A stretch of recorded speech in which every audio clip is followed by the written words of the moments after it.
If you were to enter the Dragon's Den, would you know how to come prepared? I'm about to react to a founder who made a pitch for a potentially successful business, but who didn't prepare a compelling pitch and who showed the considerable gaps in her financial management skills. Let's have a look.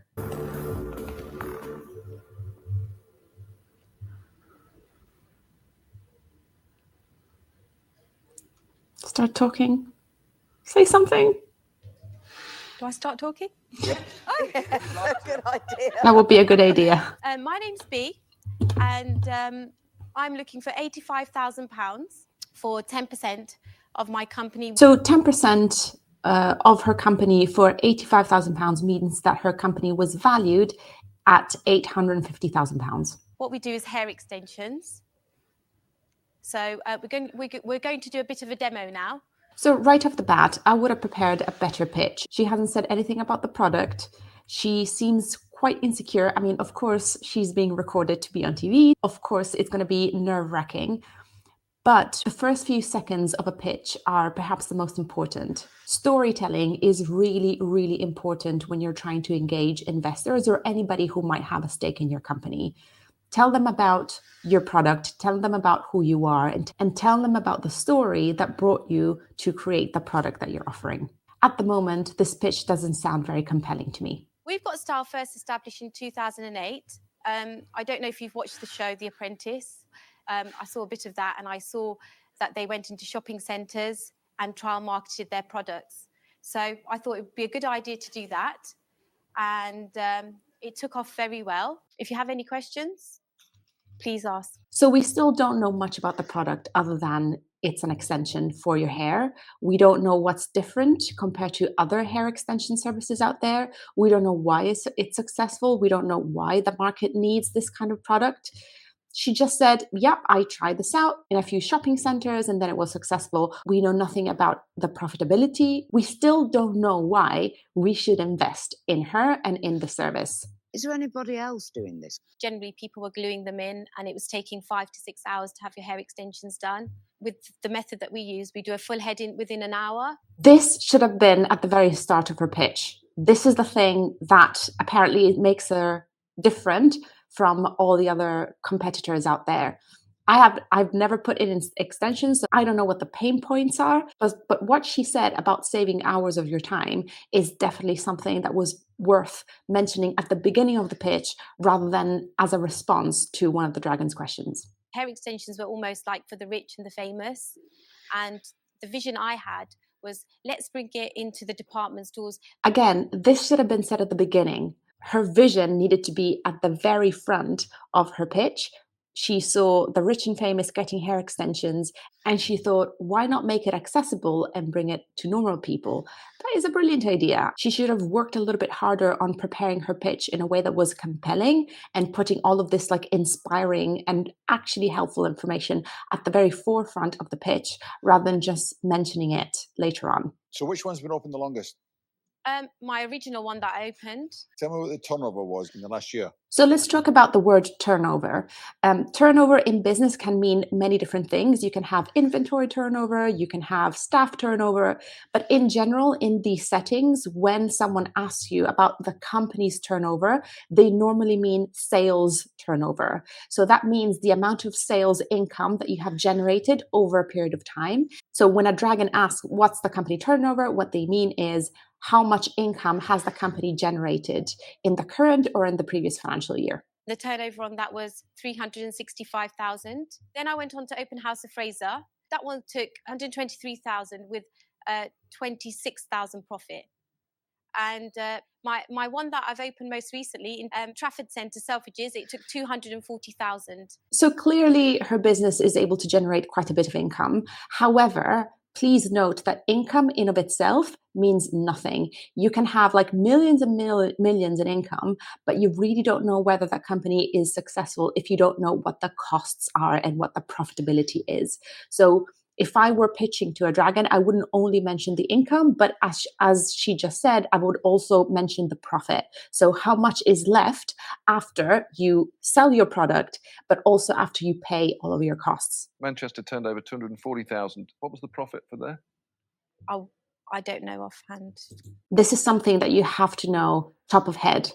The income and the profit of your company needs to be something that you check at least monthly. If you're a business owner, you should get into the habit of looking at your business reports and your financial reports regularly. It usually happens every month. So whenever a month ends, you take a few days to prepare your accounts and make sure that all the bookkeeping is done. And then you run your management account reports, which usually includes the profit and loss, which tells you, again, how much the company has generated to date and how much the company has spent to date, and then the profit over that period. So this allows you to understand if you're hitting your targets, if the company is still profitable, and it also allows you to save for corporation tax. So remember that a company's profits, you don't get to keep all of them. You have to set a little bit of money aside to be able to pay corporation tax whenever the financial year ends.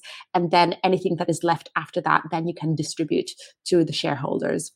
So it is quite serious here that she doesn't know what one of her stores has generated. Well, she knows how much the store has generated, but she doesn't know the profitability. And that's something that you absolutely have to know top of mind.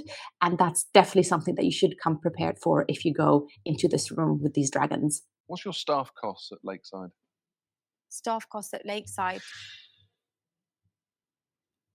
How much your staff costs is a key piece of information. Why? Because it's usually the most expensive.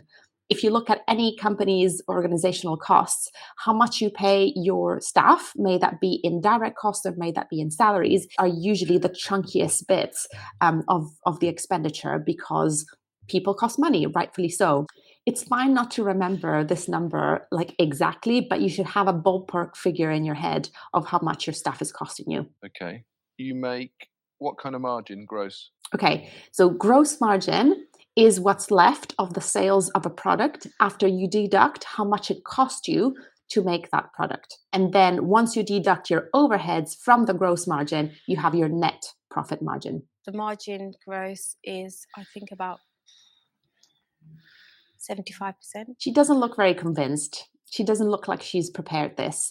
And if you ever go into a Dragon's Den, but also if you speak about your business to anybody who might be interested in it, may that be a collaborator, a future employee, a sponsor, the three figures, or actually the four figures that you should have in mind are the income, so the turnover, the sales turnover of the company, the cost of sales, so how much does it cost you to make the product that you're selling, then the gross margin, so that's the difference of those two, and the net margin. That's the overall profit of the organization.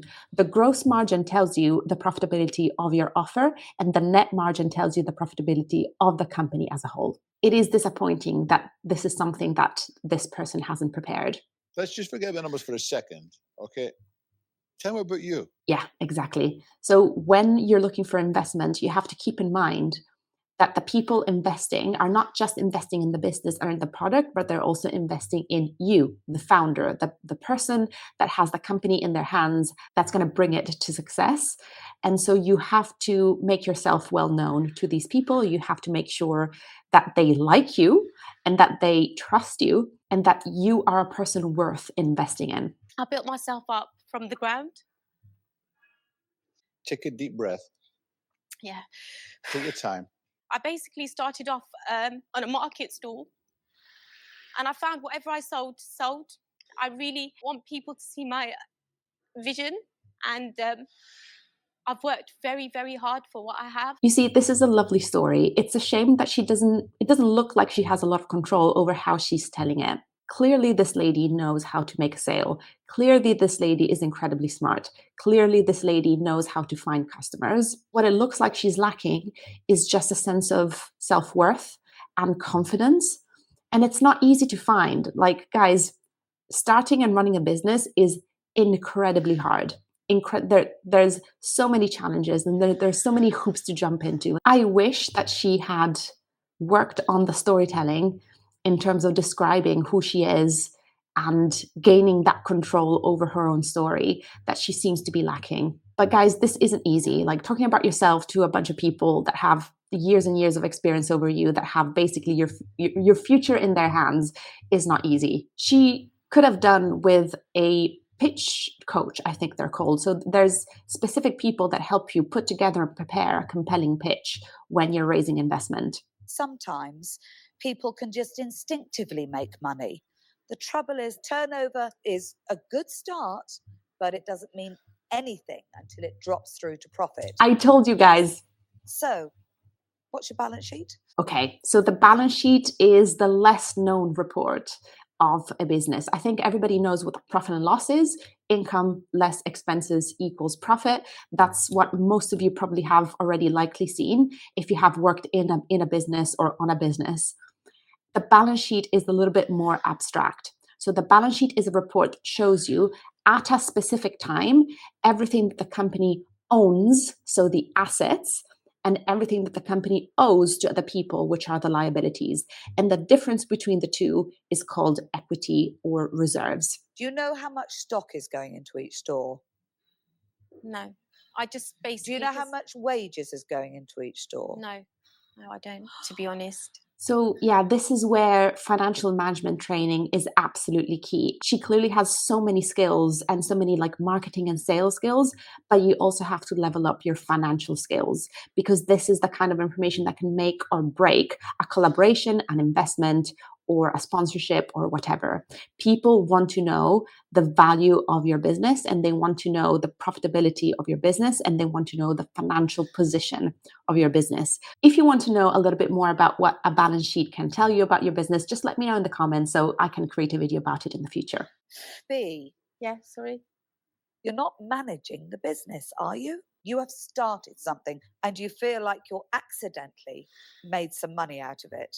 And therefore, you worry me that you could accidentally lose an awful lot of money. Even if you've never received financial management training, there is a stage where if you started something, as Deborah says, you have to level up your financial management knowledge. You don't need to be the person that does the bookkeeping. You don't need to be the person that prepares the financial reports.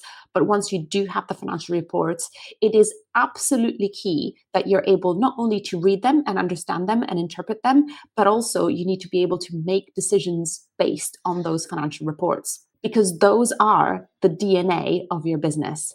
Imagine a doctor getting lab results for your health and just not knowing how to read them or not really understanding what they mean. You can't be a good doctor if you don't know how to prepare a diagnosis based on the exam results that you have. And very similarly, you cannot be a successful and investable and trustworthy founder if you don't know the financial position of your business and if you don't use the financial information to make decisions about the company's future. I'm out. Yeah. You're driven, you're passionate, but there's a but. Today, you will wing it. That's never a good tactic in the den. Yeah. I'm out. I think you have a lot of work to do and understanding that. I'm out. I think that you've entered a marketplace that is easily replicated. So I'm not going to invest in you today for that reason, B. So I'm out. All right. So he's less concerned about her preparedness, apparently, but he is concerned about the product being easily replicated. So that is a big risk. Unless you're able to really penetrate the market and immediately get a very big head start compared to anybody else, then you're always going to be at risk of someone copying your product and entering the market at the same level that you are. I think you're commercially unaware. Commercially unaware is a little bit vague. I would say that she's maybe financially unaware. I think she needs like a financial coach or some kind of CEO coaching that can help her understand the figures better. But commercially also means like sales and marketing, and she's clearly very, very good at it. I wouldn't say that she's commercially unaware because she trades. She has created something that not very many people are successful in. But it's the financial side. It's like the mechanics of the business that she's lacking knowledge of. I can forgive you. I'm going to make you an offer. Yay! I'll offer you the full 85. I would like 40%. That is almost half of her business. That's very big. I mean, I would be reluctant to give away that much of my company. If I were her, I would counter offer with, okay, I'm going to give you right now 40% of my shares. However, if I make you that money back, if I make you that £85,000 back within the next, I don't know, 12 or 18 months, you will have to give me back half of the shares that I gave you. I would try to get the money in. I would try to get a dragon in because she clearly needs that help. She clearly needs that person that can help her propel her into the market. But I would try to mitigate the risk of losing that much of the company by just saying, if I make your money back, which seems like it's something that could be absolutely achievable within a year or two, then I will get some of my shares back as well. Would you consider going down to 30? No, because you need so much time. Right. Okay. This is really important. She needs time. Exactly. So she already has the cash. She's clearly profitable. I mean, I think so. If her numbers are correct, it looks like her business is profitable. What she needs is the expertise. When you're asking for investment, you're bringing people on board that are stakeholders and shareholders in the company that can help you bring the company up to speed. And because she lacks so much in financial skills, the dragon is saying, you're going to need a lot of my time. This is more expensive than the £85,000. This will actually cost me my actual time so that I can bring you up to speed. Okay, I accept your offer. Good. I think she made the correct choice. I think that she needs someone to stand alongside her to help her really elevate the business and sharpen up her business acumen. And there you have it. I hope you liked my reaction to this video. Let me know in the comments what you think about this business, and I'll see you next time. Bye.